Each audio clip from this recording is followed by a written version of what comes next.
welcome to the CultCast show. My name is Sigsan, and this is episode 4. Today we're going to be talking about Star Trek Beyond, the brand new motion picture.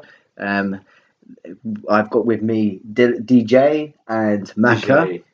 So let's begin with Maka and see what you thought of the film. I really enjoyed Star Trek Beyond. I thought it had some good ideas going on. I liked Idris Elba's character. I thought he was kind of I can't think of the fucking word. Like a sympathetic villain. He was a guy who was fucking just left out in nowhere on his own. And his hope just turned into hate. And I thought he was made for a good villain. It wasn't just your bog standard fucking, I want to destroy the universe kind of guy. Mm. What made him stand out from the bog standard? I don't destroy the villain, just to want to destroy the world kind of villain. The fact that he was he started off as a soldier. He was forced into a position that he didn't want to do. He didn't want to be an explorer and a peacekeeper and everything. He's a soldier. He wanted to carry on fighting, but he took on this position of captain of a fucking starship. And when he needed I was going to say the Enterprise the most, but it's not, is it? What is it? Starfleet the most. He was left and abandoned. No one came to his aid. And he just had what he thought was a good thing he had, just turned into hate. And that hate built until he wanted to destroy it. Okay. Well, I don't know how you feel sympathetic to him, because I didn't feel sympathetic to that kind of character. I could understand him, but to me, he's just he was a crazy nut job. But you've got to look beneath the layers. I can believe it is basically he's got post-traumatic stress syndrome. It's like that's why it's sympathetic. Yeah, but he was mad, but he was taken over by madness. Basically, I couldn't sympathise meeting the mad person. I just want to run away from them. But I guess you're angry from them. So DJ, what do you think of the film Star Trek Beyond? So, as you'll probably gather from the rest of this podcast, when we go deeper in the layers, my relationship with the most recent Star Trek films is turbulent at best. What did I think of Star Trek Beyond? It was good.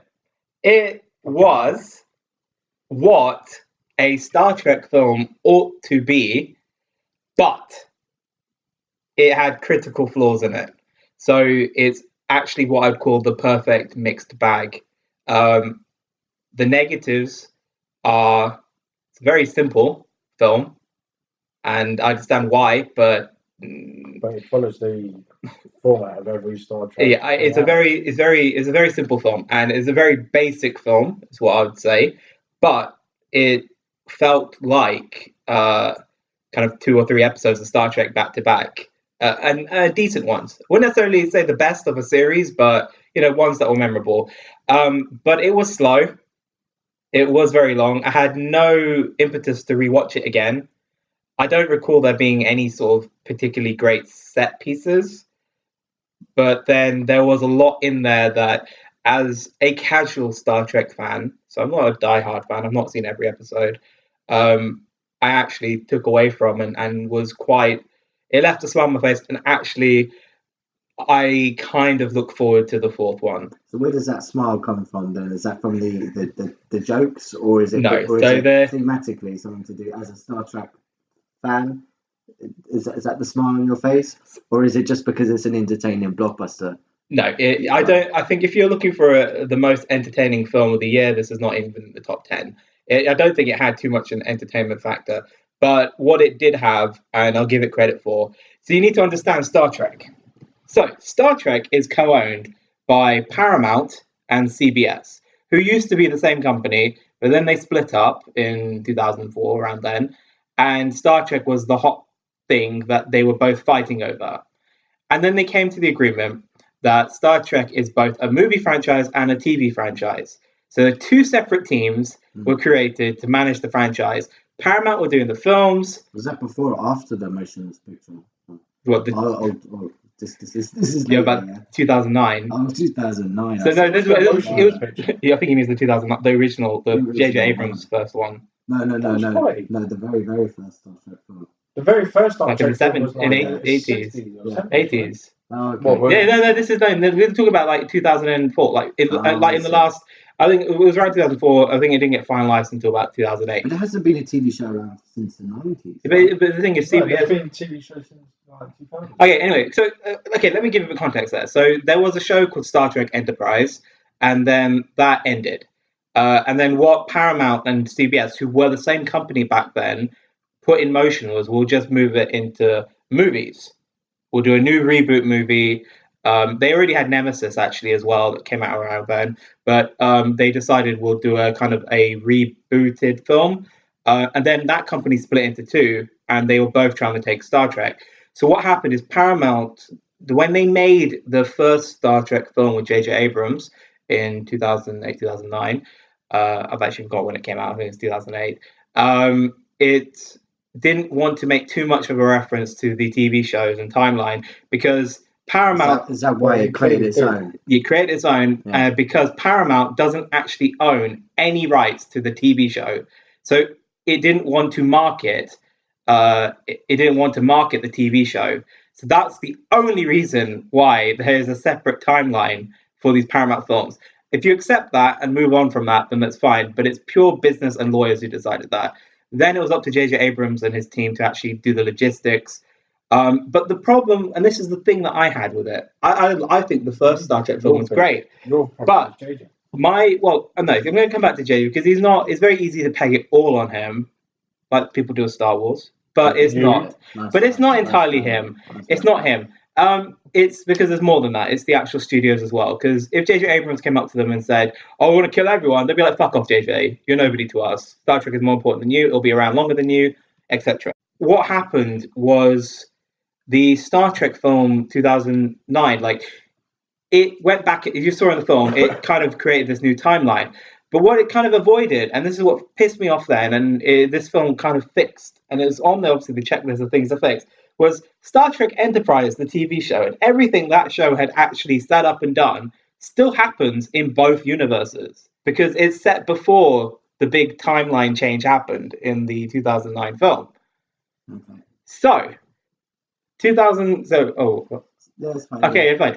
So it annoyed me because the film made no reference to any of the stuff. Because you just said they're going to be two separate entities. But it's kind of reference to TV series. You can still the way you've kind of made is it does, because you got Spock, you got Kirk, you've even got Leonard Nimoy in there. Yeah, so they're clearly making reference to because even then Paramount's not referencing the TV show itself; it's referencing the movie. So surely this not necessarily, because you had them people from the original movie. It had a series as well. It's a technicality, because even in Star Trek Beyond, the picture that you saw of the Star Trek crew was from one of the Paramount films. Yeah, it wasn't from. There are so many better pictures they could have chosen, but they consciously chose to take an image from one of the films that they own the rights to. So they still aren't happy with the fact that CBS are doing a TV show in January and all these things. But so there's still tension. However, what I liked about this film is that it's the first time that they made references to this entire world that was built up before these films take place. So the character of I can't remember his name, so it wasn't too memorable. Kroll, yeah. So he was a MACO officer. So that's something that was a massive reference. That's from Enterprise. So if you're not familiar with it, before Starfleet, Earth was at war with a group called the Xindi. I wondered who they were when it mentioned. And they were mentioned they were name dropped completely in this film, as that's why they were on that planet. They were fighting them. So that's a direct reference to Enterprise.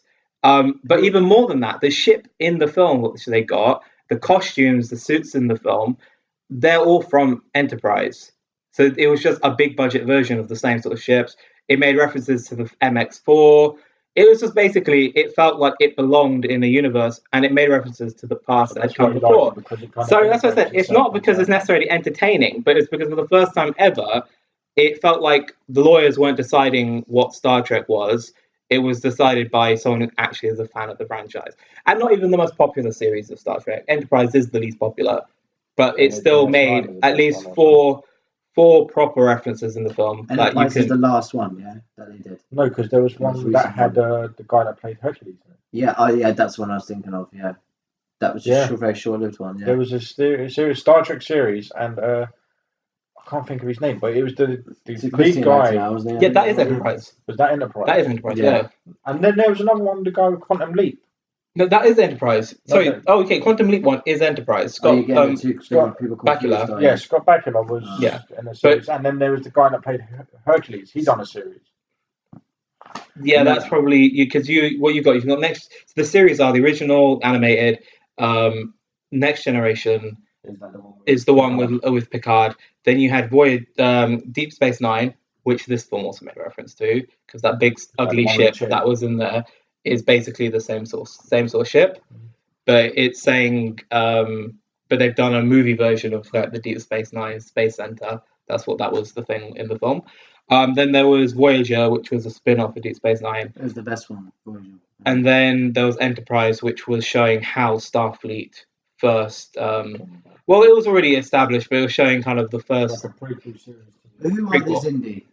So Xindi are 6 different alien races that Earth were at war with, and they united together. They're united to fight Earth, yeah? To basically, fight Earth, I guess. Like the Independence Day. A bit, yeah. I mean. Oh, okay, which I haven't seen. So are we going to see this Xindi in the future then? Films or something? You might do. The problem with the Xindi is that they might still be around, but like Enterprise didn't properly end. It kind of the last episode of Enterprise was actually a Star Trek Next Generation episode remastered up, so we never really saw what happened to them. I'm assuming they are around. They're not really brought up again, so they must have disbanded by the time. No, they would have disbanded. They would have disbanded. Yeah, well, I'm not really too sure. Well, let's give my opinion on the film. Anyway. Yeah. Okay. So I came out the cinema thinking, yeah, it was alright. The first one was brilliant. I think the first one was much better. I think this one was better than the second one, even though one of the only people that enjoyed the second one. I enjoyed the second one. Two of the only people. Yeah, two of us. There's two of us now. I thought the second one was the best one. No, the first one was the best one, but the I think like I mean it was good. Like you said, it just Elba's character was interesting, sort of a Machiavellian sort of That's big bad guy. He was just this, like he reminded me of like I guess it's a reference to like Iraq, like a soldier coming back from Iraq or Vietnam who's just who feels abandoned by the country, or this case, the state that sent him to fight there. Do you know what? I should get Sigzan to make my points for me because he eloquence more. I'm trying to say better. And thank you. So that's who he was. I mean, there was complete madness in him. There was no logic. Like someone with post-traumatic stress. Some people, go over the edge and they're out of control of their emotions. So that scene at the end when he's fighting Kirk, and I thought for a minute he was gonna change his mind. He was gonna save him. And I thought, this is what's going to happen. I think that probably was in his head for a second, and then he just changed it again. So they didn't try and all round him and give him a heart, like a heart story, to say, there's something deep inside. There's a reason, the redemption story. But they just kept him as this is a guy who has mental health problems and is crazy, doesn't know what he's doing, which is a different. I haven't seen that in the film recently, so I quite like that. The humor. The problem you had with Lex Luthor? No, Lex Luthor was just. God, just don't bring that up. No, he was just a terribly written cartoon character. But the jokes were very good as well. I could see Simon Pegg's influence there. The humor in there was good. Everyone got a bit of screen time. That's why I think DJ's point is. I really like his point about this. Is it did to me when you said that, DJ, I thought exactly the same thing, and this seemed like a 2-part, 3-part episode of a TV show. Even them wandering around the planet in groups together reminded me of the original Star Trek. I think I'm going to forget this film quite soon, though. That's the only problem I have. I think like a couple of years down the line, it would be on TV, and I'm not sure if did I watch this film? Oh yeah, I did watch it. Halfway through, I'll remember the story. The only another Star Trek film had left that impression on me. That was what What was the one with the one with that looked like you had the Botox? You know, your face gets all pulled back. Insurrection. Is that it? The one with Picard when they're on the. I haven't seen all the planet. films, so I'm assuming it is. Oh, okay, yeah. I think it's Insurrection. It reminded me of that. Really. That was actually a better film than this. To think of it, like I think the last generation of films were better. Really, it'd be nice to see the Borg return. As I'm not a Star Trek fan, but I am a fan of the Borg. I think they were great character device, and I think their relationship with the next generation crew is the best, is the peak, the pinnacle of Star Trek. I still think that's the best Star Trek film. That one with the Borg Queen. What was that one? First Contact? That one? Is it? Yeah, that was. I think that's the strongest film still so far, and none of the Star Treks have managed to top that. These ones are fun. You know, go there. Just like the Fast and Furious films, you know, they got the same director from there. So, you know, you go there, you're entertained, you come out with a smile on your face, you know, you have your Nando's or whatever, and then you like have a chat about it, and then, you know, it's forgotten about till you buy it, till you watch it on DVD or watch it on TV again. And that, you know, I could see Star Trek fans. I don't know many Trekkies really getting irate with but you know, sometimes I feel like the fans believe that they own like the franchise and it's their baby, and they're never satisfied whether it's too scientific or too less any scientific. group of fans that that's what I mean. Invested time into something. And money, because Star Trek fans spend more on Star Trek. Because those box sets were like just 150 quid per season. When they go to cons, but it's not the costumes that they do. They must. They Can I just say something that reminds me a little bit of the Bond franchise, and that has been some of the original values and themes have been kind of diluted lately in the last couple of in this case like film. I think, you know, there's none of those deep philosophical questions anymore, which I said is why like First Contact was like the last time we had that. You know, like the thing about Gene Roddenberry and his writing was that, you know, just the way he's. You know, like, the ideas were so interesting. You know, that's what science fiction is. It's question about your existence and that whole philosophy. And I kind of Star Trek is no, I don't get that at all. A little bit with at the very start where Kirk is questioning. He's with these the little gremlins. No. When he's questioning his pace, whether he can actually continue going on this voyage, if he can continue being a captain. I think you misread me. That's a character. That's a character development. But you can have that in Mary Poppins. Okay, so I agree completely with Six on there. So this is not necessarily a criticism, because the films are what they are, and they're not meant to involve any sort of deep thought. And this is where it becomes J.J. Abrams. Oh. JJ alone. So I can stand by, and you know, I could have done this entire podcast without bringing him up, but unfortunately, no, you couldn't. You couldn't. That's not gonna happen, because you know what, sci-fi is a genre that to me it means a lot, but not this kind of, not the McDonald's of sci-fi. And I find J.J. Abrams, you know, before anyone says anything, I'm going to shut everyone the fuck up, because I've followed J.J. Abrams' career since 1994, when he was first mentioned in Empire magazine as kind of one to watch, because he was being mentored by Spielberg and Michael Bay. So God fucking, you can see that's where his inspirations are. He was working, but the thing is, he was back then he was just a writer. He was not, and an assistant, that's what he was. And he got credits on things, and you know, so I followed him. His first TV show, major one, was Felicity, and I'd seen a fair few episodes of that. I've seen every single major television show that he's produced and had a hand in writing, and I've seen Alias. Yeah, and I've seen every film by J.J. Abrams, both directed, written, and produced. I can probably say, with hand on heart, I am probably the most familiar with J.J. Abrams' work.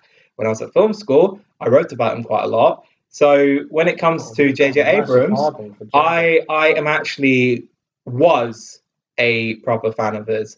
Then he made the stupidest fucking decision of his entire life, and he talks about it openly. He was like, "Oh, I'm getting money, but I could get more as a director, so let me be a director." He's not a director.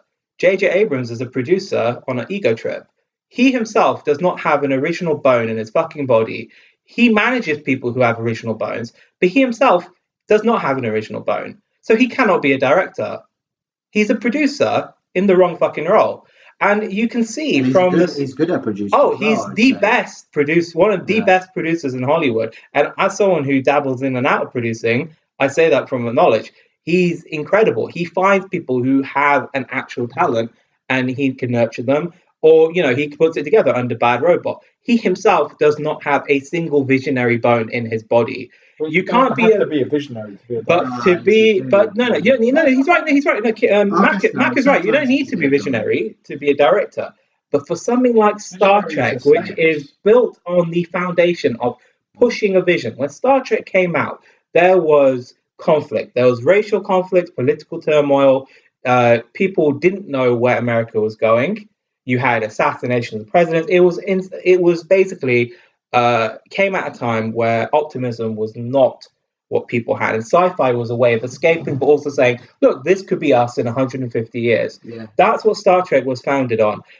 You remember, Star Trek was the first time a black and white person ever kissed on television. Yeah, and you had mixed race cast. A black woman. You had an Oriental male. This is when they were going to Vietnam. You had a Russian. And this is during when there was turmoil with Russia. You had a Russian on US television. But you say all this about the diversity and everything, but the black lady still answered the space phone. But do you know who was it? Well, you've got to give her a joke. She did know all the language. I can't remember who said it. Like, what's from the civil rights movement when they said, "Look, mummy, there's a black lady on TV and she's not a maid," Yeah. And that was like, No, she was a that was the receptionist. actress talking about it. Yeah, that's right. And Martin Luther King was a big fan of it too. Yeah, like you said, it had a thought, and the thing Star Trek, and even then, let's just bypass forward to Next Generation.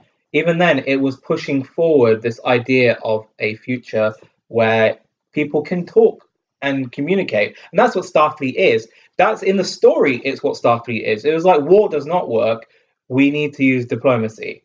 It has always been boring as fuck in that sense because it's about people talking through issues, not blasting each other. Yes, they have blasters, but that's always been the last resort. It was the thinking man's Star Wars. And that's what it became. And for the good part of its entire life, it was that. It wasn't simple black and white.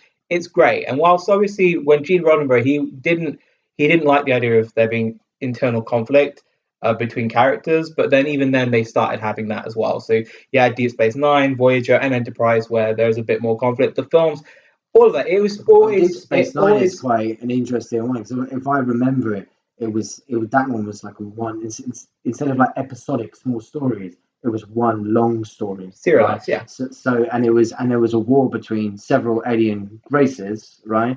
And they were sort of in the middle as peacekeepers, trying to keep the peace between. There was three of them? It was basically Deep Space Nine was a and it was a really non-partisan space station, and it wasn't about going the voyage. It was about keeping the peace in one area, and people would guest in and out. So basically, the Starfleet are like the UN, and they're in a war zone, that's exactly and they're trying to keep the peace. And it was a really, like just as that perspective. I don't know who was responsible for writing and creating that series. A lot of people who kind of did other shows like Babylon 5 and Battlestar Galactica, kind of work. Or it fostered thought and thought-provoking pieces. And I was watching an episode of Next Generation on Netflix where it was on the rights of a robot, Data. Mm-hmm. Does he have? You saw what we were saying. Does he have human rights? Yeah, and it's because they want to deconstruct him and use him to make loads of other Datas. Now, there's no guarantee they can rebuild him. Just the very fact that was the dilemma of the episode, and it was an ethical based episode. And then you watch any of these last three films, they're entire eternity apart. Never mind, they're just completely different. And so if you are if you're that type of Star Trek fan, and you see these films, of course they're going to get you a reaction. But that's the thing. I'm not a Star Trek fan. I've never watched the series. Well, I did watch the series because my old man used to like the William Shatner Leonard Nimoy series. Every Sunday we used to watch it on UK Gold. But I'm never a fan. But when JJ made the first Star Trek, I was like, it's going to be the same old shit. But then I watched it, and it was really fucking good. Yeah. And then there's that scene in the beginning when George Kirk is the captain for a brief moment. Yeah, I think that's a really touching scene when he's saying goodbye to his wife and they're naming their child. It doesn't need to be Star Trek giving you that experience. It's because they have to find a way. These films don't make much more money than the older Star Wars films. These Star Trek films. These films don't make that much more money than the older Star Trek films. Yeah, I know, but they need to make it appeal to a new generation of people. But then a lot of people that will go and see these films now ain't going to be. But I don't think you've got to get a mix of the same audience. You've got to bring in new and bring in the old. I can just say something. They haven't though. No, they haven't got anything new original. But I'm not saying bring in new ideas. I don't even need to bring in a new audience to keep it going. I don't. This is the thing. I don't necessarily. They didn't necessarily need to. They didn't need. But they didn't need to do that with Star Trek because the thing is, they could have done another film set in another Next Generation film, and trust me, people would have gone. It didn't need to. And I'm going to use. I'm trying to diss the people who love the films. They didn't need to dumb it down. They could have done an entire. I'm saying. I'm taking offense. Take offense because it is offensive. I'm being shady. They didn't need to. They didn't need to dumb Star Trek down. They could have made any other sci-fi property. They could have. I mean, they could have done anything. You're going to get your wish. They're going to do Battlestar. Oh, they're going to do. Well, I don't know. This film's not. That's fine though. Yeah, it ended. That's fine. They can completely reboot that because it's set up as it is. But the thing is, it's like they could have done. They could have done that. If they make Battlestar into movies, you're going to get more of what you've got with Star Trek. I don't think. No, you're not going to get. You're not going to get. No way. I think Universal Pictures. It would not do that. They need. They wouldn't. This is where I think they. No, but they wouldn't want to. They're going to look at this and say, okay, the Star Trek franchise is working. The new Star Wars franchise is working. And to be honest, if I can just say something, I think if I didn't know the difference between Star Trek and Star Wars, I think I was watching the film from the same universe because they're so similar. Just the way they're shot, the way the story's set up, like everything. You know, it is like you say. It's with Battlestar, the team behind Westworld, the new HBO series, which was good. And I read the book. Yeah, I just recently see the trailer before I came out tonight, and it looks fucking bad. So the team who do Westworld are the ones doing the Battlestar Galactica movie. The film of Westworld. So they're starting to cast Battlestar. Yeah, so it's not going to be because Battlestar's going to be a TV show then. No, it's just the same people who. I think it's going to be both. I think they're going to do a movie, maybe might do series, because it's like the old Star Trek. Anyway, we changed that. I'm saying those are the people who do Battlestar. Anyway, that's what we've got going. I don't think and I think they've learned. And this is where I'm going to throw just something in here. So Star Trek, the first trailer came out in December in front of Star Wars. It was before the Ghostbusters trailer, the most disliked trailer of a Hollywood film. You've got to leave that film alone as well. We're saying, oh yeah, I said until Ghost, because people were listening. Were like, I thought Ghostbusters was the most disliked. Who was the girl? Yeah, she was cool. Yeah, but I was just saying that this, and you can see from that film, there are some clips from that trailer which aren't in this film, and then they did the reshoots for Star Trek Beyond, and the reshoots are done without JJ. JJ never had anything to do he produced it, and he produced it, but he didn't say like. No, and this is going back to JJ. He's the reason why. And Simon and he's the reason why, and that's why it's infinitely better than the last one. I don't think it is. I prefer number 2. I'd prefer Into Darkness. Into Darkness had more memorable moments. I will give it that because they were just like, "What the fuck is this shit?" I prefer Into Darkness because of Benedict Cumberbatch. I think he's awesome. Do you know what? I can't think of a bad thing he's done. Everything. He's one of the worst actors. Fuck you. Oh, okay. The Imitation Game. Very good. He's not a good actor. He is a good actor. He's not. Sorry, I could talk with a thespian accent and become the best actor in the UK. Doesn't mean I'm good. That's not what makes him good. He's not good. I just don't think. I watched Sherlock. I'm like, to roll my eyes. What the fuck is this twat? Who is this guy? Who are you? Who are you, DJ? Who's this guy? Benjamin fucking whatever. Hiddleston is a better actor. Yeah. Still very monotonous. Well, got Taylor Swift. He's the same. No. Now he's just Taylor Swift. He's just Taylor Swift's boyfriend. He will never be anything himself. He'll never win an Oscar. He's just, that's it. His career's over. But then again, but you're kind of pigeonholing someone there just because of their status. Things change. It was going to be Bonds. He's lost it now. She's more likely to be Bond than he is. Who should be Bond? Tom Hardy.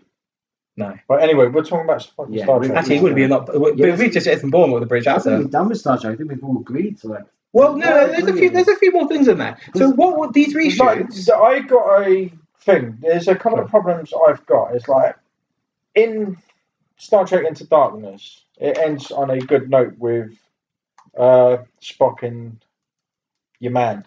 Spock. What's his fucking name?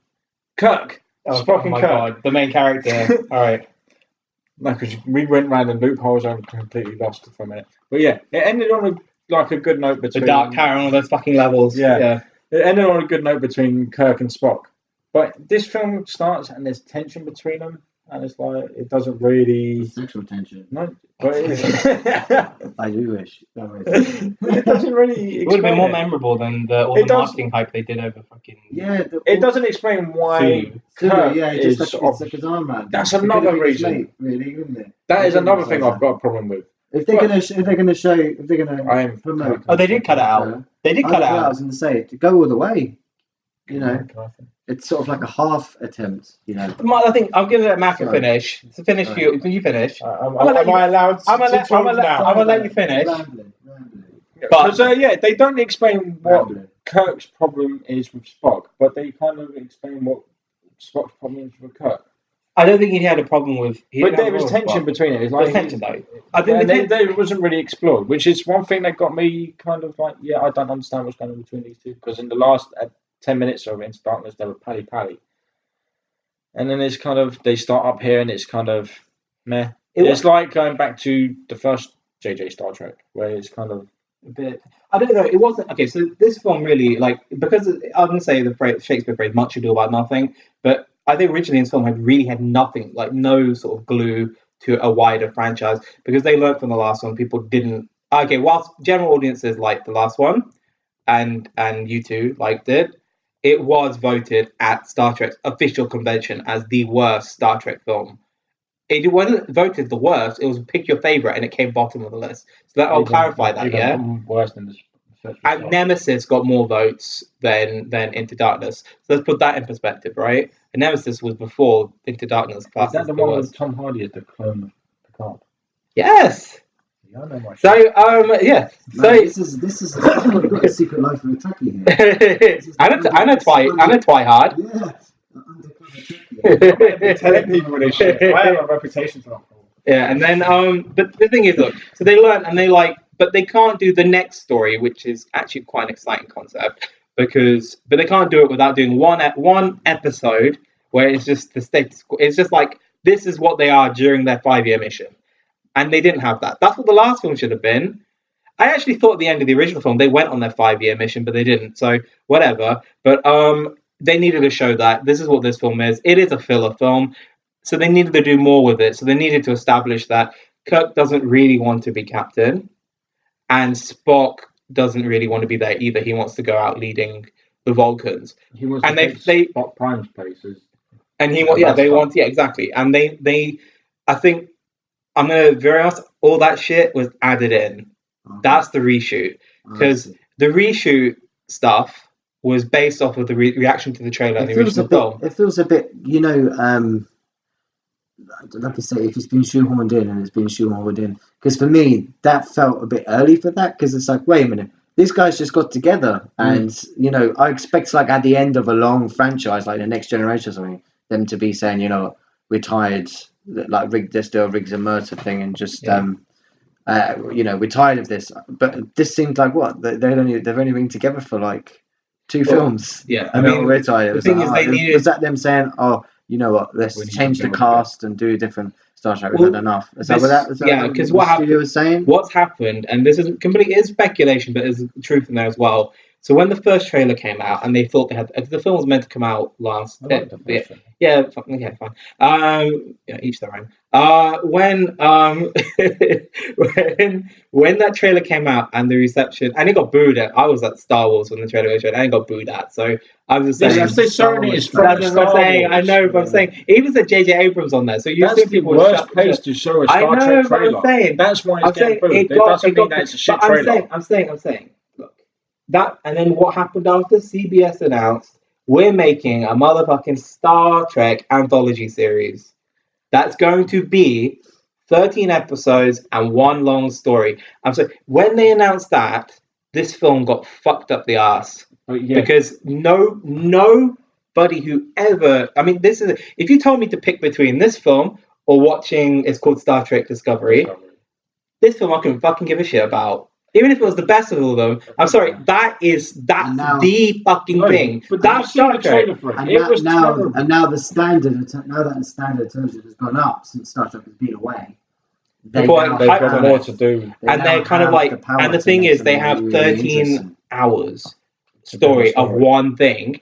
And then the thing is, look, that's why that's why, that's why this, and it's going to be a Netflix series outside America. No, it's going to be No, Star Trek Discovery is Netflix exclusive, outside of the US. But this is the thing. This film was like, fuck. Like, if we don't put these things in and have people want to come watch the fourth one, we're not, the Paramount are not even going to bother making it. Like, this is it. It's be just like, you guys, no one gives a shit. With this, like, we'll help CBS with the fucking. And the Star Trek Discovery, where is that in the timeline? It's not been properly revealed. However, it's going to fit in with the original series. It's original series, and this is what people. The movies are still going to be on a separate timeline. Except they announced just a few weeks ago, that they're making a sequel to Beyond, and it's going to involve time travel, because that's always been a part. And so it's going to possibly be this universe going back in time and to the point where it's one universe again. Because you remember the point of separation where it became two different timelines? That's when George Kirk died. So if they go back in time to before that, it means it's all one timeline and it's the same universe as Star Trek Discovery. So they haven't said, but this is what started. This is the people. It doesn't necessarily mean it'll be the same. They never get that expensive cast. That's a shit show. Why wouldn't they? Because I thought none of those actors are A-listers anyway. Chris Pine is. Hemsworth is. Chris Hemsworth is. Yeah, but he's okay. That's one. But they wouldn't necessarily get him. But Chris Pine has been on. He is a TV actor though. Yeah, but he is. Zoe Saldana won't do it. Zoe Saldana. Have you seen some of the other stuff she does? Who? She does Guardians of the Galaxy. Yeah, but she does. She's a TV actress as well. She does theatre. They give her money. I mean, it's not a cheap show. It's going to be like $5 million an episode. I thought that this TV show was just going to take over from the film. No. Well, no. This is the thing. That's what they were. There's a rule. No movie can come out within 6 months of an episode, a new episode, and vice versa. So, but it's not. Well, it could become the big thing, and if that becomes the face of the Star Trek, well, I can see there not being another one. I can see they'll be just faffing about, and they'll be like, look, do we really want to do all this, put this money in? Because this film's not going to make as much as the last one or the one before. It's not, because it's just coming out at the worst time. Like, people have already forgotten it came out last week. You got Jason Bourne came out yesterday. You have Suicide Squad next week. You have Finding Dory internationally today. Oh my god, like we have actually got a hot summer for a change. So people just aren't going to the And it's like, people, are you really going to give a shit about Star Trek? Or are you going to wait for the Blu-ray, or wait for it at home, or wait for it on Netflix? I was desperate to see this movie. We used to blew me out on complications. I saw it before you, though. Yeah, I know, but every time I'm saying, we should go and see Star Trek. Go and see Star Trek. I did see it the day it came out. Twice as well. Yeah, but you just like every time I said let's go see it. I ain't gonna see that shit. I really saw it. No, this is before. I saw it on the day it came out, though. I know, but you were like, I ain't gonna go see that. What do I watch that shit for? JJ can suck a cock and all that. Anyway, I did say something like that, but I didn't. He probably can. He probably knows his way around one. Yeah. So you do. Yeah, I do. Two other problems I had with the film, Zigzag kind of mentioned it earlier, was the whole making a big deal out of Sulu being gay, and it was a nothing scene. I said, didn't elaborate on it very well. This is what I'm saying. They were in the build-up. They made a big deal about his sexuality, and there was nothing there. This Paramount man, they got kind feedback. Of feels half-assed. So they got feedback. It just felt like there was you either go in or you go out. Do you know what I mean? Like you said, okay, we're going to have a gay star. And that's good, because you're a gay person, go to cinema and say, oh, they've got a gay relationship on there, that's legitimate. But it's not just that, it's a representation of like modern times, because there is gay people around. People are openly gay and no one gives a fuck about it. They've never given a fuck about it in Star Trek. But they give like about it in some places of the world. yeah, I know some places, but when you're in a civilized culture, no one really cares. But they didn't really explore it. He walked up to a fella and put his arm around him. I think they've cut. They said they cut the kids out. Butt, so they cut a kissing scene out. I read that. Like, but the thing is, like, why this is the problem with this film is they looked at the marketing sheet and they said this film is not doing well with tracking with women. It's not tracking well with the gays. It's not tracking well with casual people. So that's what that's what they came with. Oddly enough, it did all right with general kind of casual audience. This is the interesting fact. I was buzzing before the podcast. 11% of the people who went to 11% of the people who went to see Star Trek Beyond last week in America went to see it because of Justin Lin. They were Fast and Furious fans who went to see this film because it was done by the guy who directed the thing. So, and people trust in him. So that has made him one of the hottest commodities in Hollywood. He will be doing a Star Wars movie, 100% guaranteed. Here's just something. Okay, so we're talking about movie references, and it was talking about how did you know this one was referenced in here? And someone was talking, did you know in the Force Awakens it references Apocalypse Now? I'm like, yeah. It's like, but every film references that shot of the sun. It's nothing new. It's just copy pasted. And then I had a look at it and it's like, but did you know Star Wars Episode 3 referenced Battleship Potemkin? I'm like, that's a bit of a less of a exactly right. That's the difference between George Lucas and J.J. Abrams. J.J. Abrams just referenced something that was referencing something else. Whereas Star Wars originally has always been like Star Trek, based on these old classic films. Based on the things that created the language of cinema. The first Star Wars was based on a Akira Kurosawa film. Yeah. That's the thing. Whereas Abrams just does the mainstream. I wouldn't mind if he was just a hack, but he just does the same shit over and over again, which everyone else does. We saw this trailer for Kong, and it does the same shot that was in bloody Star Wars, and it's the same thing. It's just we saw the Kong trailer. It's just everyone does the same sort of recycled visionaries of copy paste, and that's what JJ is. He copy pastes the same things that everyone's seen and everything. And this film, I think this film didn't try and do any of that, and that's why it's a stronger film. It could have very easily been. He does the same thing when he's gone from like Cloverfield, which was what Blair Witch Project meets Godzilla.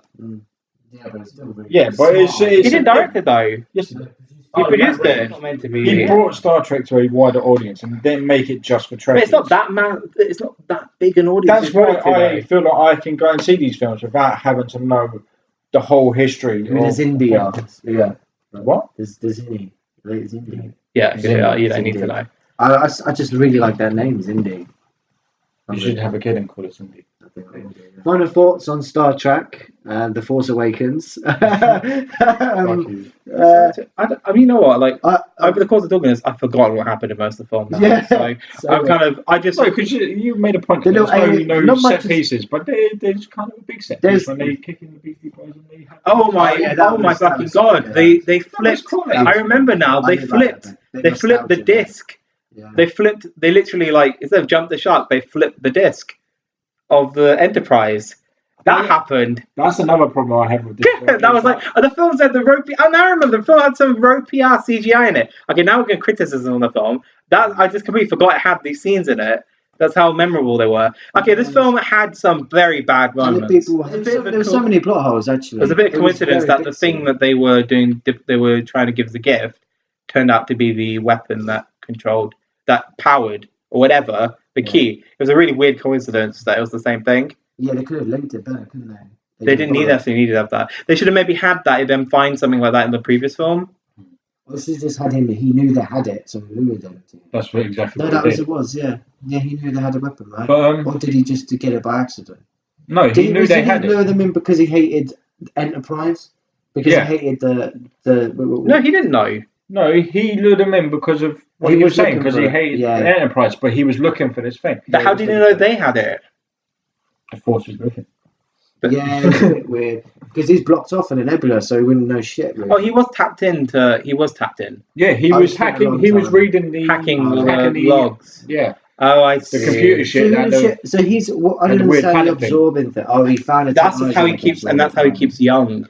I still just don't get it. There's some things... I like Star Trek, but there's some things that are just like... I find really illogical. Like the warp speed, for example, confuses me. I don't understand any way to that. beam someone up. Can you really? I don't think that's possible. Like you can. No, beam Kieran, them that's up why it's science and then- fiction. Yeah, but there's no fiction. There's no. I'm sure in 200 years' time you will be able to do that. What and just Reanimate them. reanimate them to take them apart and then You transfer them they'll be ridden with like tumors or something like that. if you have a good antivirus, then probably. Oh, it just seems too much. I just don't see technology ever advancing. It's like Dragon Z when Goku teleports. Yeah, it's just too much. I think it's too fantastical. That is. I think that. But it's science fiction. It's meant only to be because it's in the fantasy. original thing. Yeah, but now like scientists and that have realised that's probably not. Yeah, no, possible. but it's science Well, fiction. you're telling me It's that meant to be fantasy. we ain't gonna have It's meant to be- replicants in 3 years' time, No, Kieran. I'm saying we are going to have replicants. In 3 years' I'm not saying time. all science fiction. I'm saying that, 3 years' time, by the way. Why 3 years time? I don't get this. Blade Runner is set in 2019. Oh, I see what you mean. Yeah. No, but I don't. Deep cuts. You've not seen Blade Runner? I have seen Okay. Blade Runner, but that was a deep cut Oh, to yeah. suggest 2019. Yeah, exactly. And he did the re-edit just a few years ago. You could have fucking changed it. He didn't. And they're doing the sequel. He had to cut himself. One fundamental problem with all three of these new Star Trek films. Problems. Oh, there's. They destroyed the Enterprise in all three of these movies. Fucking hell. It's not like a cheap thing to just build, like, ship one out and it's Did done. you see how fast that robot at the end built it? It's because of fast forward. Yeah, I know. Like how it must have been a Come on, year or bro. something it went for. I don't know how it didn't. It's not logical. It didn't. And you know what? 3 films. How can you? Oh, but destroy the same the ship beam 3 me up is times? logical, but building a ship in a year isn't logical. Yeah. No, but the beam me up is fine. But You it's just can it's such a actually build a ship part of within a Star. year. It's such a part of Yeah, Star it's a Trek. part Like of you it. can't It just like. seems ridiculous, though. It's like complaining, oh, the Force is just, oh, the Force is not realistic. It's like it's the same sort of thing. Have you seen them videos on Facebook? Honestly, You see like 3D printing and stuff, and you don't think it's possible just to kind of rebuild a human being like that. because all it's doing is literally like it's But you won't rebuilding get you. yourself when Yes, you you will. emerge. No, you won't. Yeah, but that's Because the it's going to be the same molecular, I can't say the word, what was it? Molecular. Structure that was transported, broken down and transported in the first If place. that's the case, then they should be all immortal already. They've got that tech around. They probably don't need to age either, right? I mean, Dude, they have Star to, Trek's a though. universe But then where you're they travel playing in God. time and stuff, so Yeah, that's yeah, like yeah. it's really kind of very. It just makes the rules as it goes along now. I don't Well, no, it's always No, they've always it's had always that. had teleporting from the first episode. Yeah, First word, I know energize. that's what it keeps- Really? Yeah, I was just thinking. Everything else in that film is logical except the teleportation, No, which is possibly the most realistic thing that they'll do in the 2 years' time. A lot of it has. There's one thing I would say is Discovery, though. You guys obviously no one really knows anything, so we're all on the same thing. What will that do? Like what? Because it's not made by the same team. It's made by CBS, who kind of probably would wish these films weren't being made because they've done both good and bad. They've sullied the Star Trek name, but at the same I time, would say it's solid the name. Expanded. no, sullied. No. You would say that though. I would because you're say, one but of I these think people objectively, that- I think it is sullied. You'll jump on any bandwagon. that No, you- but I thought this. You can ask Sixan. I've had this opinion since in Bournemouth. You've been out since you were in Bournemouth. Yeah, they were. No, they weren't. Yeah, this This one film come came out. This one came out when we were in Bournemouth. Yeah, but this 'Cause I film wrote came out it- last week. You went in Bournemouth last Yeah, week. but I still had the opinion of this. I was like, Jesus Christ, That's a good fucking movie. it's a good film. I'm saying it didn't need to be Star Trek. They could have called it Space Wars, and I would have still enjoyed the shit out of it. I like that one. Why no one made a film called Space Wars? We should do that. Space Wars. Get writing, kid. Suzanne. Get right, I am writing. You're not writing Space Wars though, are you? Oh yeah, that's right. But, But you know, this is the- No, we got to get on Space Wars first. Get in while the kettle's hot. We do Space Wars and I'll give us some money towards Space Wars. Yeah. Space Wars. You have to start small, but the development budget. Yeah, exactly. Yeah. But you know this. Oh, the funny thing is though here that I think I don't They know, a lot of these comments are aimed start- at me to like kind of I think degrade me a little bit. No. It's weird because Not I thought personally. I would be coming in when I finished the film. I had it in my head and said, you know, I'm going to come into this film and say, you know, it was a blockbuster. It was quite fun. Don't take it seriously. And I was going to, you know, have a go at the fanboys. I think they own the franchise, etc. But the more I've talked about it, the more I've realised how much I actually do like the ideas in Star Trek. And I've actually fallen into your corner, and I never expected that. So it's just going, you know. I feel like you during the Batman podcast. Getting the one on his own. Yeah, but I didn't expect to go down that trajectory. Yeah, Really. But this is what I'll say with Star Trek Discovery, and all we know so far is it's called Star Trek Discovery. It's 13 episodes. And The the new teaser ship. was terrible. The teaser was just put together, and I think There's a teaser. There's a not. teaser. It's It's not a literally, teaser. It's ropey ass CGI thing. Oh. from and it's the Comic-Con. ship coming out of some fucking. Okay, but you can tell the people who know their Star Trek and who don't from the teaser. But it doesn't look like one of the. No. So this is where people are like going. People who are I'm not saying proper fans, but the people who know their Star Trek shit are foaming at the mouth. But most people have no clue. So between the original Star Trek and Next Generation, they obviously tried to bring Star Trek back to television a billion times. Yeah, and they developed and even started shooting a bit of a pilot called Star Trek 2. It was when then they decided to do movies instead, right? And the ship design for the Star Trek Discovery is the original design from the 70s of the cancelled show. And it was when the Starfleet and the Klingons come together. So the first half of the ship was the Starfleet, and the back end with the triangle is Klingon. And so no one knows what the story is. But so if they're coming back, if they are basing it on the scripts that never got made, back. Can they use the Klingons in the new films? They look a lot better than those ones. And will they be bringing back Commander Wolf?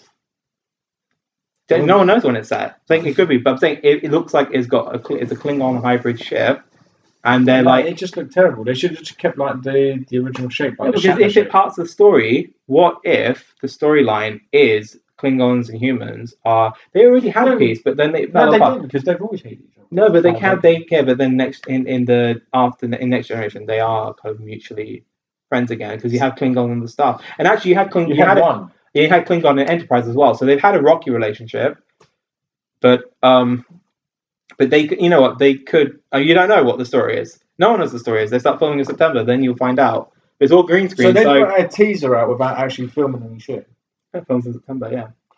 It's just for Comic-Con. But the thing is, it could. So that was literally just for Comic-Con. The top thing people have a complaint about Star Trek is it doesn't do this politics side, and it doesn't do the kind of talking and the actual showing what Starfleet is there for. And this series will address that. But you remember the first film, it was following This is an action out film. of the. I know, I'm saying, but it's not doing. It's setting up everything. But you look at the world around you, yeah. This is the honest truth. Look at the world around. Look at the world this week around you. Why isn't Star Trek paralleling it? Yeah, you got a point there. Why isn't, of all the franchises that could be doing something more worthwhile and actually showing? I mean, look, to get your sci-fi feel of that kind of thing, you have to go watch Battlestar Galactica, which is 10 to 13 years old now. So it's not even about this war. Battlestar Galactica was the best film about the Iraq War that was about the Iraq War. And so this new Star Trek series is going to, I think, there's two Netflix sci-fi. It's a Netflix series outside of America. So there's Lost in Space, which is going to be more the action kind of shit. Is it going to be like the? It's a remake of the original Lost in Space. One. But Lost in Space is based on a TV show. Yeah, I know. Oh yeah, it'll be based on what the. Yeah, but I'm going to say, is it going to be like the original or like the Matt LeBlanc one? I imagine more like the original. But the thing is, it's like even that wasn't particularly deep or philosophical. And then Star Trek, the Discovery is going to be the. It's going to be the kind of, they're going to use it as a platform to kind of, because they want to two things. They want to punch Paramount in the gut because they hate those motherfuckers. Why do they hate them so much? Because they used to be one company. Yeah, because it's like they didn't just give up. What does CBS do then? It's the CBS biggest television channel in America. CBS. They own most of the billboards around London as well. So, the TV Columbia Broadcasting System. They own a load of radio stations, websites. So why are they using Netflix then? They're not. It's CBS in America, and Netflix is going to pay Netflix in America. They're going to pay like $5 million an episode for the rights. Yeah, it's a good deal. It's a good deal. They make their money out of it. Yeah, and then in America, you can only watch it on their own after thing. Game of Thrones, that if you throw you can throw a lot of money. You can make an episode of television like a blockbuster. I wouldn't say that started with Game of Thrones. It started with maybe Sopranos Rome. No, I think Rome was probably the biggest, right? What you mean, like budget show? Budget wise, yeah. The first groundbreaking, like big scale, like Probably Rome, yeah, but I think pushing even the then boundaries for they chose not to show the battles. They just walked around after the battlefield. No, I think the show that started it all with pushing the boundaries for writing and content was probably Sopranos. And then they pushed from there. You get the chance to throw more money at it. Yeah, but then you can say, Lost is the one I would say. Like, was quite with the plane splitting. Like when it was like, shit, you could do a lot. That's JJ, and you hate JJ. Yeah, but JJ directed the first 2 episodes as well. But he's produced it. He didn't direct. He wasn't the one. Yeah, it's his baby because it was him. Well, I'm talking about the scale now. Actually, I'll have you know. And they wrote the first Star Trek, so you know. Because after that show, what was the one we watched? The Expanse, which was like, it looked good, but The Expanse is like a $2 million budget episode. Yeah. Budget. It doesn't have anywhere near as much Game of Thrones. Can I say something about? I've got something about Star Trek. So I know it is. Does anyone? You don't need to raise your hand. Does anyone think? What is the name? Yorktown looked exactly like the Citadel for Mass Effect. Did I just realise that? I've never played Mass Effect. Yeah, it was like the same. It was the same building. So Yorktown was just literally let's. We need time. I thought Yorktown looked like that place from the Matt Damon film. Like it didn't make sense. They would never build a space station like that. Why not? Because, well, how would it if it needed to go somewhere where gravity changed? It didn't make sense. Like, why would you build a space station where the city's curved in? It's like someone saw. I know it's JJ. Maybe this is his. Oh, I'm going to be visionary. I'm going to do a city that looks like it's ingrown. No, because I was like, and there was a Matt Damon film that done it like that. It's dumb. Elysium. Yeah. Again, copied Mass Effect. I'm saying, but even Mass Effect, the city's not like that either. It is bent over like that. It's on the inside. Yeah. It's on the inside. So all the green and everything is on the inside. It's basically like a planet folded back. Yeah, fishbowl folded backwards. So the Citadel, yeah. You sure it's not just it's not just flat? It's flat, but it faces each other like this. So it's like a fork like that, and then on the inside is where shut up the shade. Not that I'm playing Mass Effect 3, and the level I'm on, the Citadel's been blown up, and it's like I didn't. Maybe yeah. Play Mass Effect 1 then. It's like this. It's like a fork. I've never played Mass Effect, so maybe I wanted to go and play it. And now you just fucking ruined it for us. Don't deal with it. Oh, the whole universe it destroys. The Mass Effect 4 is like complete reset. Yeah, it's really good though. Spoiled the whole motherfucking thing. The second one's the best. Oh, fuck you, I was never going to play them anyway.